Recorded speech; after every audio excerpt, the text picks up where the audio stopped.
All right, Coach. Final home week of the year. What have we been working on? What are we doing to get ready?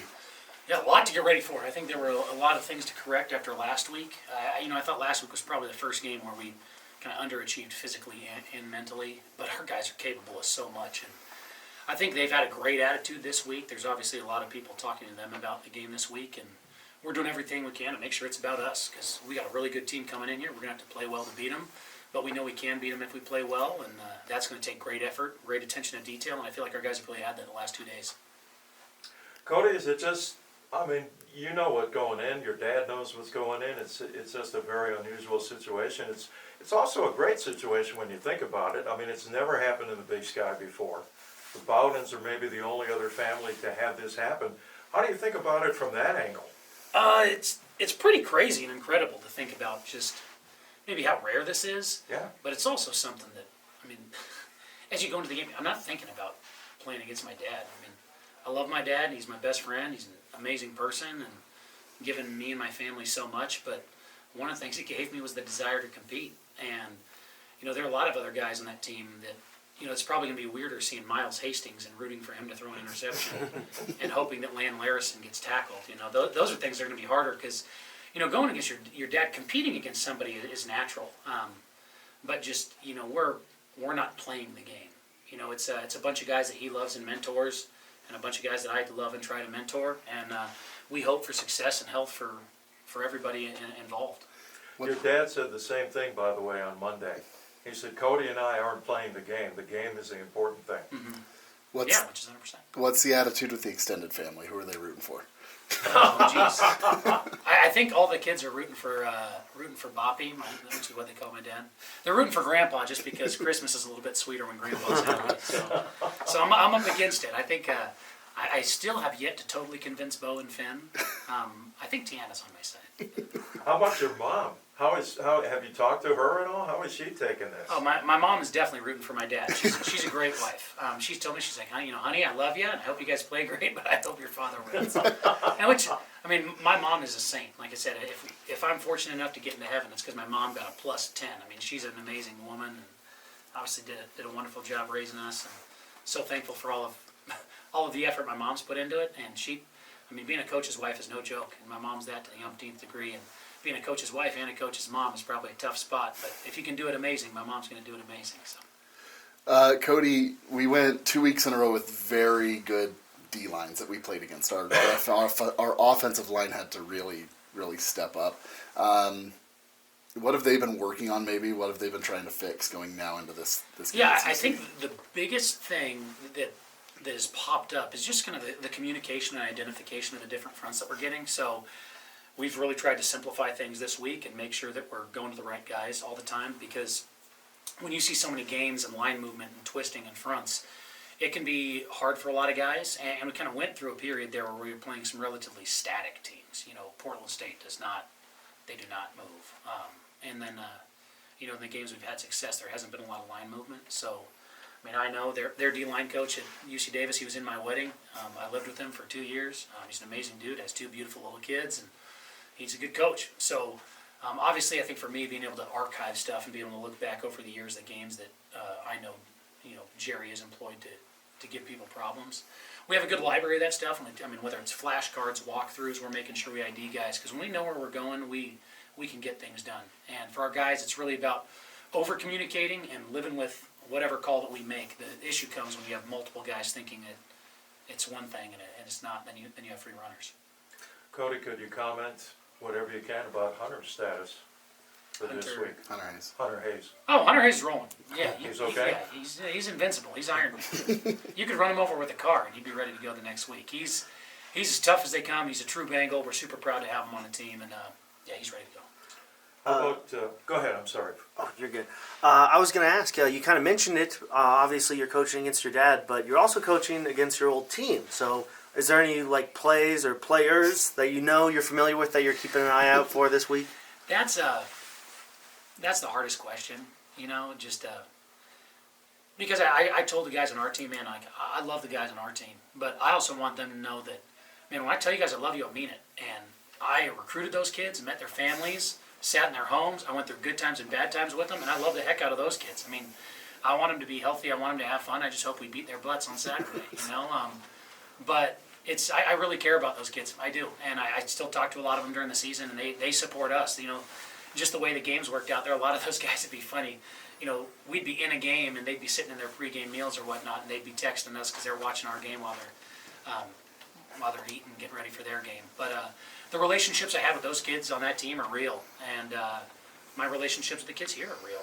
So now it's my job here to make sure we put our kids first, and I absolutely will. I'm in the foxhole with these guys, and I'm a Bengal, and I'm ready to do everything we can to help them win. But man, there are a lot of great, strong relationships with those kids, and I wish them well every day, but Saturday. I wish them great health. Do you think tactically you have an advantage going into this one? Or? Yeah, I think as any person going against a former program, you got to be careful with doing too much. You know, you don't want to overthink because they know what I know, and they know what I would probably say, whether it's line calls, tendencies, things they like, don't like, obviously personnel. You know, you're able to say not just this kid's a good player and he's going to line up in a 3 technique. I mean, you know everything about him and his parents and his sister and his girlfriend. And, you know a lot there. So we have good coaches on the staff, and what I really try to do is kind of on Sunday, you just unload as much information as you can, and then you need to let the guys on the defense go coach, because Ronda's one of the best. I mean, Coach Rush knows exactly what he's doing, between Feast and Holiday. We have a good defensive staff. I wanted them to have all the information that I knew, but I don't want to micromanage it. And then obviously looking at the defense, having practiced against those guys for quite a while, if anything, it's probably maybe a healthy respect for all those guys. It's hard for me to look at those guys and not think each one of those kids is capable of greatness, because I've seen them play really well. So schematically, I'm just trying to make sure for us on offense, we're putting ourselves in positions to succeed. And whether it's certain things we're trying to attack or people, I try and be as non-biased as I can. And then we just got to let our guys go play. Do you feel like you have to do anything differently, given the fact that they might know more about you and your plans than a lot of other teams? Yeah, I think kind of what we're doing is so different than what I've done before. So, I mean, our play calls and words are different than, whereas a lot of the ones at Davis, I came up with those. I came up with the signs, I came up with the signals. And for them, I mean, they're going to have whether it's sugar huddling or changing their signals or having different live signalers, they're going to have stuff to do that. But for us, everything we're doing is different, from the words to the schemes that we're running. Now, there's a lot of common threads of teaching of how we teach certain routes and mechanics, but the words, the signals, the plays are different here. But they know me. I mean, they probably know when I'm aggressive and when I'm going to try and put the pedal to the metal or when I'm going to try and play conservative. Cody, what have you noticed that UCD is doing differently this year than last year? Yeah, I'd say on defense, they're a little bit more diverse with the coverages. When I was playing at Davis, or not coaching at Davis, I apologize. When I was at Davis, we had a really talented secondary, so they played a lot more man. And then this year, you see they got some really talented corners, but they played a lot of different guys on the back end, particularly because Rex is battling his injury. Rex is an amazing player. The fact that he's not playing, or maybe he'll show up and play, is a huge hit for them. I mean, that guy's an All-American in every sense of the word, on and off the field. Davis is more diverse with their fronts and their coverages than they have been. I think Coombs has done a great job trying to create problems for people on the back end, and they've always done a great job stopping the run. I mean, you will look at them defensively. I mean, they're one of the best defenses in the conference, and they're not going to let you run the football. And on the back end, they're going to be very multiple in their fronts, which they always have been. But for us, the main thing on defense is just the multiplicity of coverages that we're going to see, which we got to make sure our guys see tape on it. We're going to do our best for an indicator and read our keys. On offense, they definitely have kind of, they went into the year knowing that, hey, this is like Miles and Land are going to run this team. And, obviously Magic, Trent Tompkins has done a lot of incredible things at receiver, and whether it's C.J. Hutton or Chaz, and then the young Sam Batu, who we recruited and knew was going to be a great player. You've seen them really lean on the run game a little bit more. They've been more diverse with their play actions. Mike Cody did an unbelievable job making sure that they have play action throws off of their pin pull and their gap schemes, which is something I didn't do a whole lot of.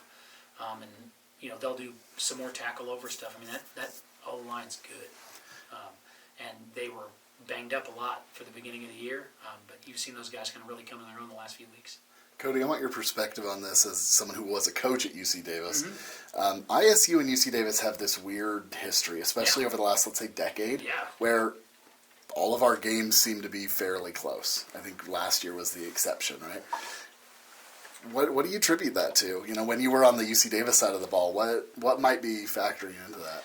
No, totally. When we knew we were playing the Bengals, this is before I was even moderately thinking of the opportunity to coach here. You knew every week that it was going to be a bloodbath. And I think because culturally, I think the kids at Davis I think they're tough kids and they're driven by love. And I don't know about the culture here previously, but you knew Idaho State was filled with tough kids.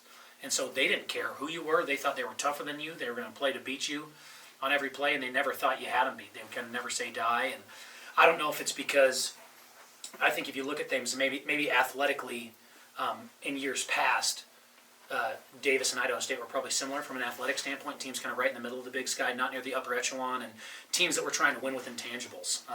You look at guys like Mikey Dean. He was an unbelievable player in the Big Sky, but just not a guy a lot of people wanted. And then you had, whether it was Tanner Connor coming over from TAC or Mitch Guller, and those were guys that didn't have a lot of opportunities, but man, they loved football and they played really well. And you look at Davis, you have a lot of kids that play football, maybe didn't get a lot of big-time opportunities, but they're really smart kids, so that's kind of how they overachieve. And so you have two teams that are trying to find out, they have really strong identities, where even though they may not be elite from a talent perspective, culturally they were strong and they played really hard. And Idaho State always had a couple playmakers that made things really difficult. This year, I think in years past, I think that junior class at UC Davis is as talented as they've had. Just Larison, Magic, Hastings, Hutton, on the back end, Jahiel Budget, Chuba Mai, those, Teddy Buchanan, unbelievable players that have played a ton of football there. And, because of the COVID thing, they'll have another year.